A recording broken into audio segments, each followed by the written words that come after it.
Well, hello there, and welcome to the Learn and Work Smarter podcast. I'm Katie, and today we're going to talk about a micro productivity strategy that you may have heard about before, or maybe not. Either way, this episode is going to be a good one. We are talking all about the 2-minute rule. I didn't invent this concept. David Allen actually did, I believe, in 2001, and since then it has floated around a lot of productivity spaces, but it can be a useful strategy. And so I thought it would make a good episode for those of you looking for micro productivity strategies to maximize your time, whether that is at school or work or even at home, as we'll get into later in the episode. Now, I do talk a lot about systems on this show, like the larger systems for learning and working smarter, things like time management, task management, knowledge management, the larger systems that keep your school and work days running smoothly. And truthfully, systems are the most important thing that you can implement in your school or work life. I have so many episodes talking about those larger systems, like episode 5, 94, 35, and 68. Those are primarily task and time management episodes. I will leave those linked below. But today we're talking about the 2-minute rule, which is a micro strategy that you can plug into one of your larger productivity systems. Okay, so it works best when you have your larger systems in place. If you're like, I don't have my larger systems in place, I teach you exactly how to do that inside School Habits University. Like, I can't not say that. So here's the agenda for today's episode. I'm going to explain what this 2-minute rule is, talk about when it is useful. I'm going to give you some common scenarios and examples for how to use it. But then also, this is the twist on the episode today. I'm going to reveal how, in the wrong context, it might actually derail your productivity efforts. I have seen people lean so hard into this 2-minute rule that they end up worse than when they started. And so that's what we're going to talk about too. If you are listening in a podcast app, be sure to follow the show. If you're watching on YouTube, please subscribe, ask a question, or say hi in the comments. I would love for you to follow me on TikTok and Instagram so that we can stay connected between Thursday episodes. Oh, and one more thing. If you've been listening for a while, you know that once a month I do a Q&A episode where I answer questions that you guys submit. And I want to remind you where that form is. It is always linked in the description box below and in the show notes, but you can also get it directly at learnandworksmarter.com/ask. You just ask me what you want and I will answer it on an upcoming episode. Okay, that is it for our intro. Grab your pens and notebooks because this is an episode that you might want to take some notes on, and let's begin. Hello, you are listening to the Learn and Work Smarter podcast, the podcast for students and professionals who want to learn and work smarter. I'm your host, executive function coach, and founder of schoolhabits.com, Katie Azevedo. As a reminder, everything I mention in today's episode will be linked in the show notes, including a link to the transcript, which you can also find at learnandworksmarter.com/podcast. All right, so let's start with a definition of the 2-minute rule. As I said, this concept originated from David Allen's OG productivity frameworks, but in my own words, it's basically stating that if a task will take 2 minutes or less to complete, you should just do it.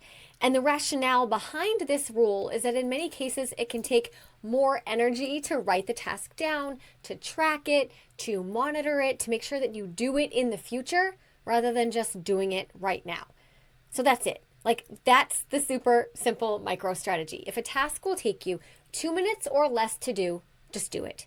Don't pull out your task management system. Don't find your planner. Don't write it down. Don't look ahead at your week and try to find a spot of time to do it. Definitely don't keep it in your head. That is for sure. Just do it right then and there. Now, there are so many scenarios in which the 2-minute rule can be brilliant and can keep your school and work and even your personal daily lives just running smoothly. And it can prevent those smaller tasks from adding up. And as you know, it's often the accumulation of these smaller, more annoying tasks that over time overwhelm us because there can just be so many of them.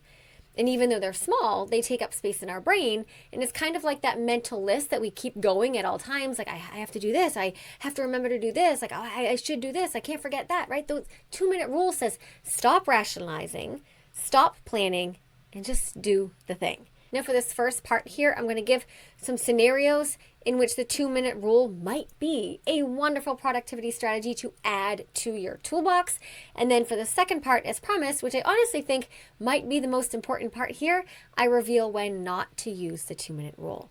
Now, I don't see this angle discussed much in the productivity space. There are definitely some scenarios where it doesn't work and where I've seen people try to use it. And I said it makes things way worse than when they started. So stick around because we are going to cover that in the end.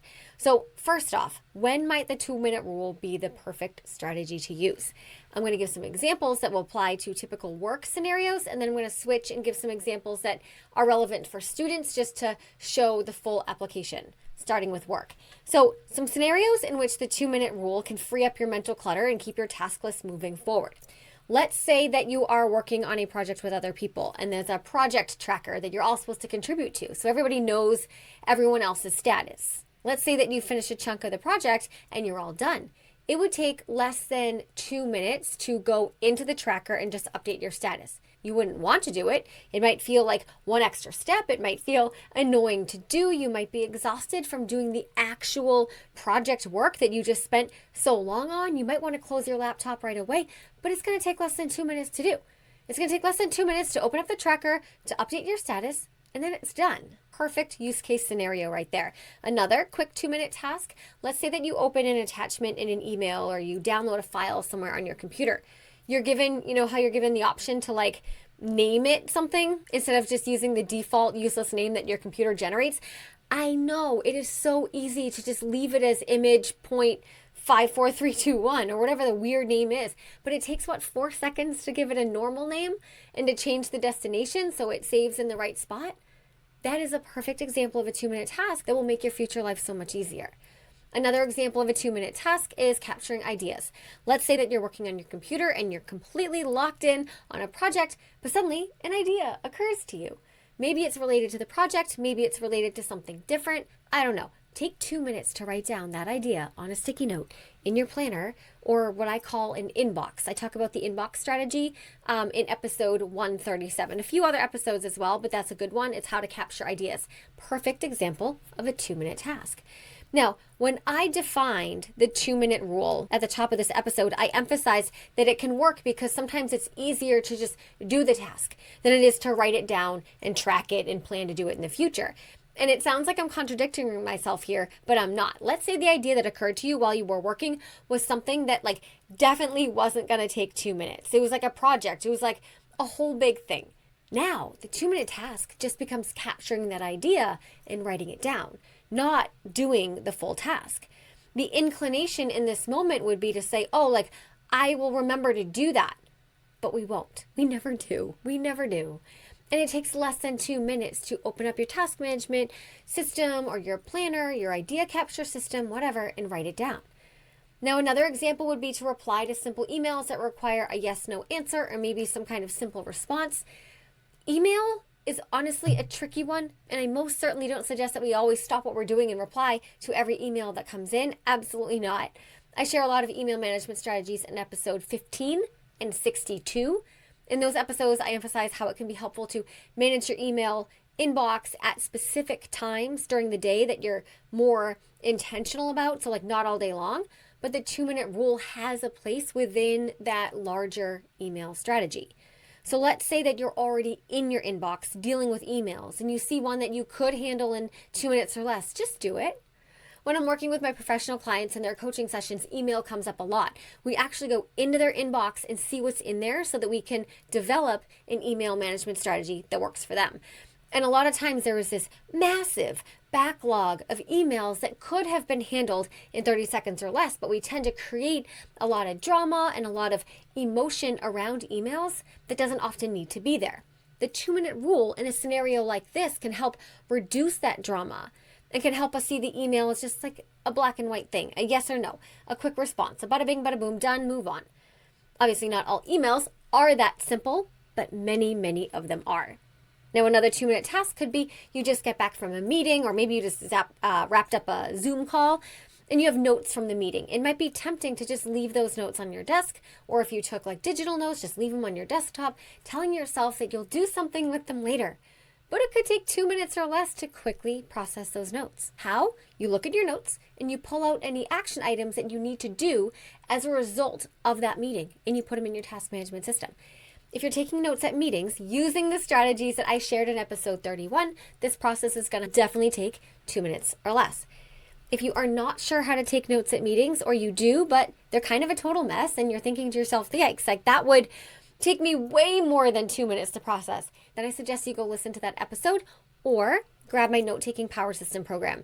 It teaches you simple ways to take notes so they become useful, so that this processing step could take 2 minutes or less, for real.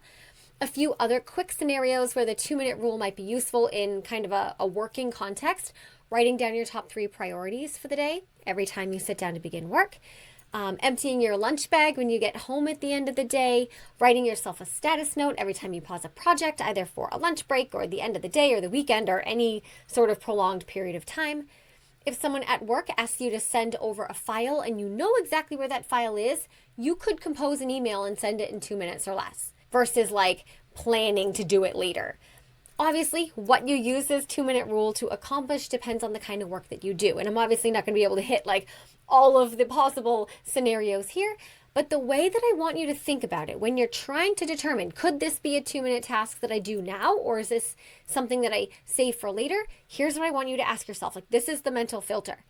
Would doing this task right now, in the moment it comes up, help me feel less overwhelmed? And would my future self be thankful I did it? Or would doing this task right now, in the moment it came up, distract me from the other work that I'm currently doing? That's the filter I want you to use when trying to determine if you should apply the 2-minute rule. Now let's move on to a student or academic context. Plenty of use case scenarios for the 2-minute rule. If you're in high school, college, if you're in grad school, I will start basic. You are sitting in class and your professor hands out some papers and you are tempted to just stash them away in your bag. This would be a great place to use the 2-minute rule, just to take a second. Like, we're not even talking anywhere near 2 minutes, right? Like 40 seconds max to pull out the right folder, put the papers where they belong. Another scenario is email. I talked about this in the professional context, but it's the same thing for students. If you get an email from a professor, an advisor, even a classmate, asking a simple question like a yes or no question, or something that you know the answer to off the top of your head, or maybe they're asking you to send them something like a file and you know exactly where that file is, and it would take you less than 2 minutes to reply, I say just do it right then and there. Writing down assignments is another one. The biggest thing that I teach about assignment management, especially in my assignment management power system, where I show you exactly how to do this, is that it is a huge mistake to rely on your student portal or, of course, your memory. If a teacher says something in class about something being due, or maybe a deadline changing, or a change to the rubric, or the change of, to the rubric of an assignment, we tell ourselves, I'll just remember that later, or I will check the portal later. No. Take 2 minutes, less than 2 minutes, and write it down in your student planner. Your portal is not made for you. It is made for teachers to post things and for you to submit things. It's like a swinging door. It's why it's called a portal. Things go in, things go out. But there is no functionality in a student portal whatsoever for you to manage anything or for you to write down your own tasks. That's why I think calling it a learning management system, your LMS, which is like the actual name for Google Classroom, Canvas, Brightspace, all of those programs, is such a crock of baloney. You cannot manage a darn thing in there. You take 2 minutes and you write down the assignment.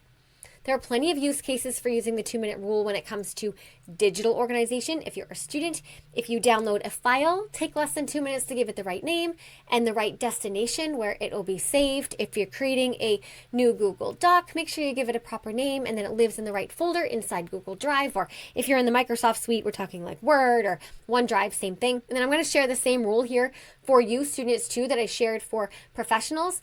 A good rule of thumb when you're trying to figure out whether you should use the 2-minute rule is this. If I do this 2-minute task right now, am I making my life easier? Will I feel less overwhelmed, or will it distract me from the work that I'm currently trying to do? Now, the 2-minute rule can even help us simplify our daily lives outside of school and work.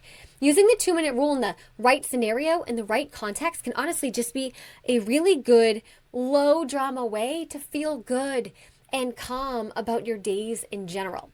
So let's say that you come home from work and you're tired and you toss your work bag in the hallway. I guess this could apply to students as well. Like you toss your backpack in the hallway or on your dorm floor and you're thinking to yourself like, oh my gosh, I am just so done with my day. But it would take you less than 2 minutes to open your bag, to remove your lunchbox, take care of your lunchbox stuff, your Tupperwares or whatever, your trash. It would take you 2 minutes or less to go through the papers or whatever you shoved in your bag that day and put them in the right spot. It takes 2 minutes or less to wipe up the sink when you're done using it. It takes 2 minutes or less to put your clothes in the hamper instead of on the floor. I'm telling myself that because I don't always follow that rule. It takes 2 minutes or less to put a dish in the dishwasher rather than on the kitchen counter or leaving it in the sink. It takes 2 minutes or less to hang up your coat versus draping it across the chair. To put your shoes on a shoe rack or throw them in the closet instead of on the floor. 2 minutes to make your bed. Less than 2 minutes to put your makeup away in the morning if you're wearing makeup. Now, I'm not suggesting that you spend your whole day doing a ton of 2-minute tasks. No way. You're going to have to put your dishes away anyway. You're going to have to hang up your coat anyway. You're going to have to wipe down the sink at some point before it gets too disgusting. But if you just do these things in the moment, they won't pile up and overwhelm you. Your living space will always be somewhat organized and tidy. You won't have a backlog of cleaning and home tasks that you have to dedicate an entire weekend to that ends up stressing you out. Do these things in the moment, even if you don't feel like it. I mean, of course you're not going to feel like it. I never feel like it, but we can build the muscle of doing it anyway, and then it becomes a habit. We only ever build a habit when we do the thing when we don't feel like it. If you do the thing only when you feel like it, it's actually a sign, like a strong signal that you're relying too much on motivation, which isn't a good thing. Motivation is temporary. It's a feeling, and all feelings are temporary. When you don't feel like it and you do it anyway, that is where all the magic is. Now, the goal is to eventually make some of these things automatic so that we don't have to make a deliberate decision every single time. Like, oh man, should I put the dish away in the dishwasher now or should I just leave it in the sink? That's the kind of inner negotiation that's normal to have with yourself as you're getting used to discerning when to use this 2-minute rule. But eventually you start having this inner negotiation less and less because every single time you have a dirty cup, it just goes in the dishwasher because that's the habit that you built. There's no more hemming and hawing and no more drama around it. Oh, the teacher just announced something in class. I'm going to reach into my bag, grab my planner, and write it down. We just do that. There's no more inner negotiation dialogue of like, oh, I'll remember that. Oh, I'll write that down later. I'll write that down when I get to my next class. No, we do it in the moment. We don't even think about it. The more we understand the 2-minute rule, the more we think about it, the more scenarios we pause and we ask ourselves, is this a good time to use the 2-minute rule? And then the better we get at making that judgment. And the better we get at making that judgment, the better we get at using it in the right scenarios. And then the less we have to think about it because we're just applying it. That's the idea. And that's a good segue into the next part of this episode, which is where I want to talk about scenarios where the 2-minute rule is not an appropriate productivity strategy. I opened this episode with the caveat that this is just a tool to plug into your larger productivity systems, but with like any tool at all, you have to know when and where to use it. If I'm building a house and I'm a carpenter and I need to bang a nail into a piece of wood, I'm not going to use my measuring tape. I'm going to go find a hammer. Right? The same concept applies to productivity tools. You have to ask yourself, okay, what is this current scenario? What am I trying to do? What am I trying to build? What am I trying to accomplish? And what is the right tool for what I'm trying to accomplish? And sometimes the 2-minute rule is the answer. And sometimes that is the right tool, but sometimes it's not. So let's talk about that. We do not want to use the 2-minute rule when we are fully engaged in a cognitively demanding task. And the 2-minute task would disrupt our focus. That right there is so very important to understand. We do not use the 2-minute rule when we're fully engaged in a cognitively demanding task, and the 2-minute task would disrupt our focus. Let me give you an example. Let's say that you're writing something important. Maybe you're a professional writing a report. Maybe you're a student, working on your research paper. You are locked in, you are thinking, you are writing. That's the cognitively demanding piece, like thinking, reading, and writing. Those are like the most intellectually expensive activities that we do, okay? And then let's say an email notification comes in. You don't see what the email is. You just see the notification sort of pop up on your laptop. Do not check your email. That is a scenario in which you would not stop what you're doing to check your email, to see even if it was just a simple yes or no email or something that would take 2 minutes or less. No, we're not even getting to that point where we're checking it. Even if it is a quick yes or no email, we don't want to stop the important work that you're doing to answer someone else's question in an email. Why? Because even if that email response takes you 90 seconds, so less than 2 minutes, the cost that you pay is when you return to the writing that you were doing. You lost your train of thought, you lost your writing thread, you're no longer locked in, you're locked out, you have to retrace your steps, and all of that is going to take way longer than 2 minutes, way longer than the 90 seconds it took you to answer the email. The math doesn't add up. It's not worth it. It's not a balanced equation. Now, another example is you're in a lecture class trying to listen to what the professor is teaching at the same time that you're trying to take notes. That is your cognitively demanding task. And let's say that you suddenly remember that the papers in your backpack are disorganized when you rushed out of your last class. That would not be an appropriate time to use the 2-minute rule, even though you could quickly organize your papers in 2 minutes or less. Why? Because doing that 2-minute task would distract you from the work that you're doing in that moment, which is listening to the professor and taking notes. Your future self would not thank you. You would not be less overwhelmed if you organized your papers but missed 2 minutes of the lecture. Right, so that's an example of running a task through that mental filter of like, would this 2-minute task make me feel less overwhelmed? Would my future self be grateful I did it? Or is it distracting me from the important work that I'm currently doing? Now, there's something else that's important to bring up here in the context of knowing when not to use that rule, and that would be all day long.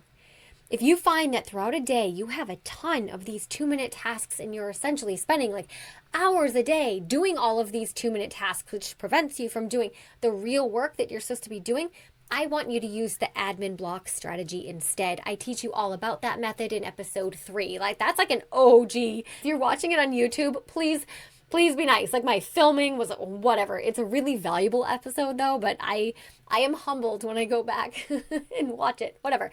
You can batch a bunch of these 2-minute tasks together. You could give yourself 30 minutes and bang out, 15 2-minute tasks. That would be a much more efficient approach if you're feeling like a ping pong ball all day long. All right, let's do a brief recap here. The 2-minute rule is a helpful productivity strategy that can make you feel less overwhelmed at school, at work, and even at home. It's when you complete a task right then and there, in the moment. If, this is important, if you can determine that it'll take 2 minutes or less and won't distract you from the work you're doing. The mental filter that you want to run the task through is, can I do this task in 2 minutes or less? Will doing it make me feel less overwhelmed? Will my future self be glad I did this? Or will doing this 2-minute task distract me from the work that I should be doing? There is a time and a place to use this rule. There's a time and a place where it does more harm than good. Knowing the difference is the skill that makes this 2-minute rule so powerful. And as I'm always saying on this show, skills can be built. Again, the 2-minute rule isn't going to suddenly make you a productivity king or queen because it's the larger system that you need to have in place that will do that. Time management, task management, knowledge management, those 3 systems are the structures. Those are the 2x4s of productivity. The 2-minute rule is just like a hammer or a screwdriver or a tape measure that can help you keep the house strong. If you want my personalized help setting up those larger systems, that's exactly what we do inside School Habits University. You get a full year of live coaching with me to make sure that you're creating these task management, time management, and knowledge management systems in a way that works for your unique brain, ADHD or not. That way, you have the structures in place where these micro-strategy productivity methods can work as they're supposed to.